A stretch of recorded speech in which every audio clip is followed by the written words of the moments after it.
नमस्कार बच्चों। अभी तक हम आपको व्याकरण से संबंधित पाठ पढ़ा रहे थे।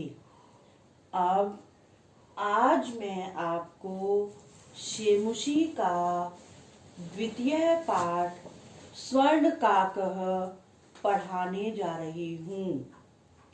पहले इस पाठ के विषय में कुछ थोड़ा सा जान लेते हैं। प्रस्तुत पाठ श्री पद्म शास्त्री द्वारा रचित विश्व कथा शतकम नामक कथा संग्रह से लिया गया है, जिसमें विभिन्न देशों की 100 लोक कथाओं का संग्रह है। यह बर्मा देश की एक श्रेष्ठ कथा है, जिसमें लोभ और उसके दुष्परिणाम के साथ त्याग और उसके सुपरिणाम का वर्णन एक सुनहले पंखों वाले कौवे के माध्यम से किया गया है। इसमें प्रमुख पात्र हैं एक वृद्धा महिला, एक उसकी पुत्री, एक दूसरी वृद्धा महिला, एक उसकी पुत्री और कौवा। अब हम पाठ का हिंदी अनुवाद आरंभ कर रहे हैं। पुरा कस्मिंश्चित् ग्रामे एका निर्धना वृद्धा स्त्री न्यवसत्। प्राचीन काल में किसी गांव में एक गरीब वृद्धा स्त्री रहती थी। तस्याश्च एका दुहिता विनम्रा मनोहरा च आसीत्। उसकी एक पुत्री विनम्र और मनोहर थी। विनम्र अर्थात पोलाइट और सुंदर थी। एकदा माता स्थाल्यां तण्डुलान् निक्षिप्य पुत्रीम् आदिदेश। एक बार माता ने थाली में चावल को रखकर पुत्री को आदेश दिया। सूर्यातपे तण्डुलान् खगेभ्यो रक्ष। सूर्य की धूप में चावलों की पक्षियों से रक्षा करना। किंचित कालांतरम एको विचित्रः काकः समुड्डीय ताम उपजगाम। कुछ समय पश्चात एक विचित्र कौवा उड़कर उसके पास आ गया।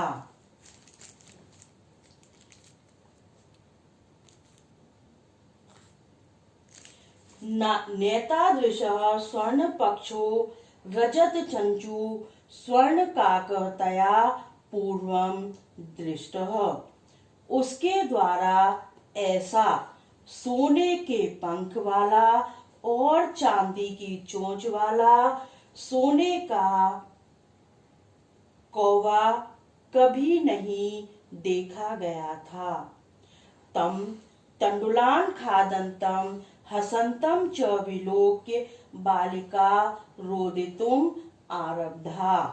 उसको चावल खाते हुए और हंसते हुए देखकर बालिका ने रोना आरंभ कर दिया। तम निवारयन्ती सा प्रार्थयत। उस कौवे को हटाती हुई उसने प्रार्थना की। तण्डुलान् मा भक्षय। चावलों को मत खाओ। मदीया माता अतीव निर्धना वर्तते। मेरी माता बहुत गरीब हैं। स्वर्ण पक्ष काकः प्रोवाच मां शुचः। सोने के पंख वाला कौवा बोला, मां शुचः, शोक मत करो, दुखी मत हो। सूर्योदयात् प्राक् ग्रामात् बहिः पिप्पल वृक्षम् अनु त्वया आगन्तव्यम्। सूर्योदय से पहले गांव के बाहर पीपल के पेड़ के पास तुम आ जाना। अहम तुभ्यम तंडुल मूल्यम दास्यामि, मैं तुम्हें चावलों का मूल्य दूंगा। प्रहर्षिता बालिका निद्राम अपि न लेभे, प्रसन्न हुई बालिका ने नींद भी नहीं ली, अर्थात प्रसन्न हुई बालिका सो नहीं पाई। सूर्योदयात् पूर्वमेव सा तत्र उपस्थिता, सूर्योदय से पहले ही वह वहां उपस्थित हो गई। वृक्षोपरि विलोक्य सा आश्चर्यचकिता संजाता यत् तत्र स्वर्णमयः प्रासादो वर्तते। पेड़ के ऊपर देखकर वह आश्चर्यचकित हो गई कि वहां सोने से बना हुआ महल था। यदा काक शयित्वा प्रबुद्ध तदा तेन स्वर्ण गवाक्ष कथितं हमहो बाले त्वमागता तिष्ठ, अहम त्वत्कृते सोपानम अवतारयामि, तत् कथय स्वर्णमयं रजतमयं युत ताम्रमयं वा। कन्या प्रावोचत अहम निर्धन मातु दुहिता अस्मि, ताम्र सोपानेव आगमिष्यामि, परम स्वर्ण सोपानेन सा स्वर्ण भवनम आससाद।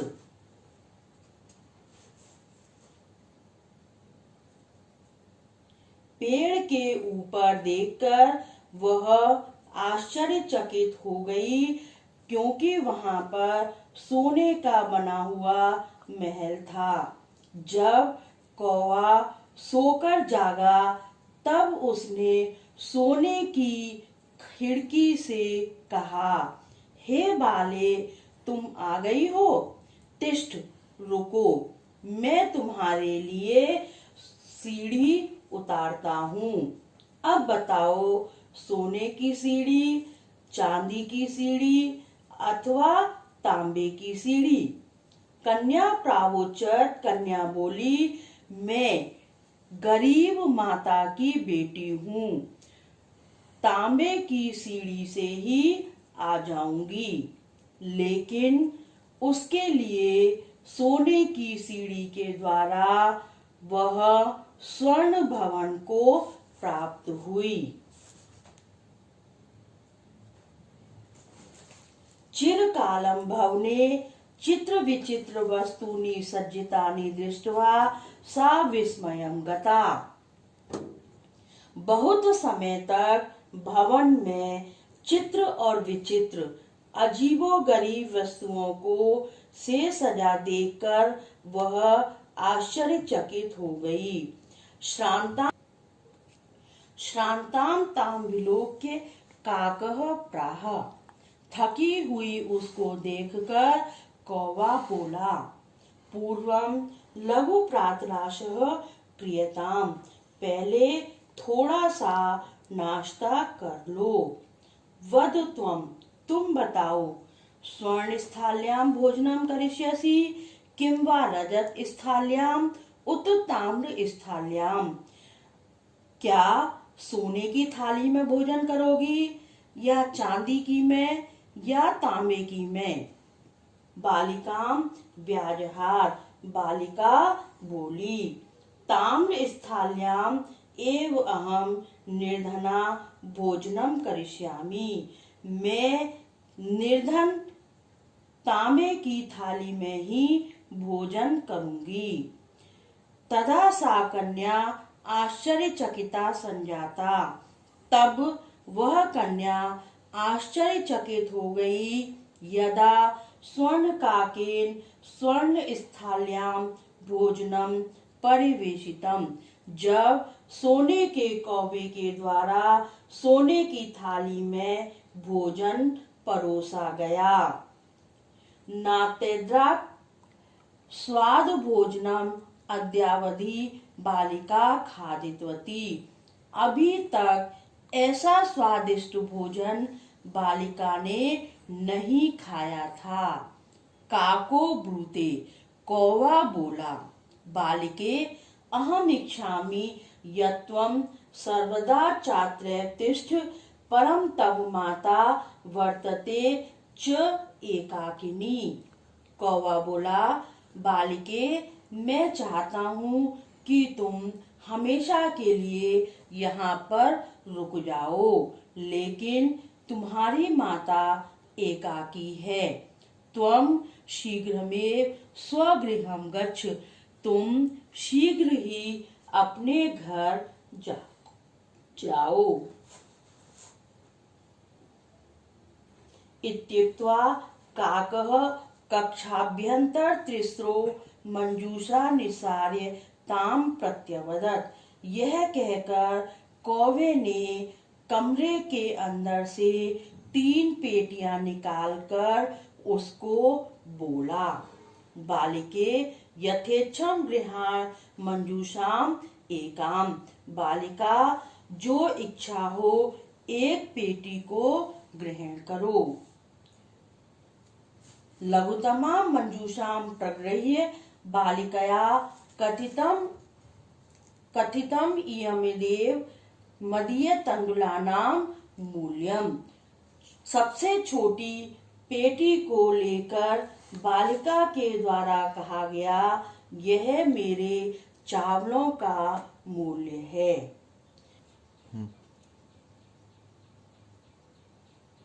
गृहम् आगत्य तया मंजूषा समुद्घाटिता। घर आकर उसके द्वारा पेटी को खोला गया। तस्यां महाराणी हीरकाणि विलोक्य सा प्रहर्षिता तद्दिनात् धनिका च संजाता। उसमें बहुमूल्य हीरे आदि को देखकर वह बहुत खुश हुई और उस दिन से धनिक हो गई। तस्मिन्नेव ग्रामे एका अपरा लुब्धा वृद्धा न्यवसत्। उसी गांव में एक दूसरी लालची बूढ़ी महिला भी रहती थी। तस्या अपि एका पुत्री आसीत्। उसकी भी एक पुत्री थी। ईर्ष्यया सा तस्य स्वर्णकाकस्य रहस्यम् अभिज्ञातवती। ईर्ष्या से उसने उस सोने के रहस्य को जाना। सूर्यातपे तण्डुलान् निक्षिप्य तयापि स्वसुता रक्षार्थम नियुक्ता। सूर्य की धूप में चावलों को रखकर उसके द्वारा भी अपनी बेटी को रक्षा के लिए नियुक्त किया गया। तथैव स्वर्णपक्ष काकः तण्डुलान् भक्षयन् ताम अपि तत्रैव आकारयत्। उसी प्रकार सोने के पंख वाले कौवे ने चावलों को खाते हुए उसको भी बुलाया। प्रातस्तत्र गत्वा सा काकं निभर्सयन्ती प्रावोचत्। प्रातः काल ही वहां उसने कौवे की भर्त्सना करते हुए अर्थात निंदा करते हुए बुलाया। भो नीच काक, हे नीच कौवा, अहम आगता, मैं आ गई हूँ। मह्यम तंडुल मूल्यम प्रयच्छ, मेरे चावलों का मूल्य दो। काको अब्रवीत, कौवा बोला, अहम त्वत्कृते सोपानम उत्तारयामि, मैं तुम्हारे लिए सीढ़ी उतारता हूँ। तत्कथय स्वर्णमयम रजतमयम ताम्रमयम वा, तो बताओ सोने की, चांदी की अथवा तांबे की सीढ़ी उतारूं। गर्वितया बालिकया प्रोक्तम, घमंडी बालिका के द्वारा कहा गया। स्वर्णमयेन सोपानेन अहम आगच्छामि, सोने की सीढ़ी से ही मैं आती हूँ। परम काकः तत्कृते ताम्रमयम सोपानमेव प्रायच्छत, लेकिन सोने के कौवे के द्वारा उसके लिए तांबे की सीढ़ी को दिया गया। स्वर्ण काकः ताम भोजनमपि ताम्रभाजने ही अकार्यत, सोने के कौवे के द्वारा भोजन भी उसको तांबे के बर्तनों में ही कराया गया। प्रतिनिवृत्ति काले स्वर्ण काकेन कक्षाभ्यंतर त्रिस्रो मंजूषा तत्पुरतः समुक्षिप्ता, लौटते समय सोने के कौवे के द्वारा कमरे में से 3 पेटियां उसके सामने रख दी। लोभाविष्टा सा बृहत्तमा मंजूषा गृहीतवती, लालची होकर उसने सबसे बड़ी पेटी को लिया। गृहम आगत्य सा तर्चिता यावत् मंजूषाम उद्घाटयति तावत् तस्याम भीषण कृष्ण सर्पः विलोकितः। घर आकर वंचित उस लड़की ने ज्यों ही पेटी को खोला त्यों ही उसमें एक भयंकर काले सांप को देखा। लुब्धाया बालिकया लोभस्य फलं प्राप्तं तदनन्तरं सा लोभं परित्यजत, लोभी बालिका के द्वारा लोभ का फल प्राप्त किया गया, उसके बाद उसने लोभ का परित्याग कर दिया, अर्थात लोभ को छोड़ दिया।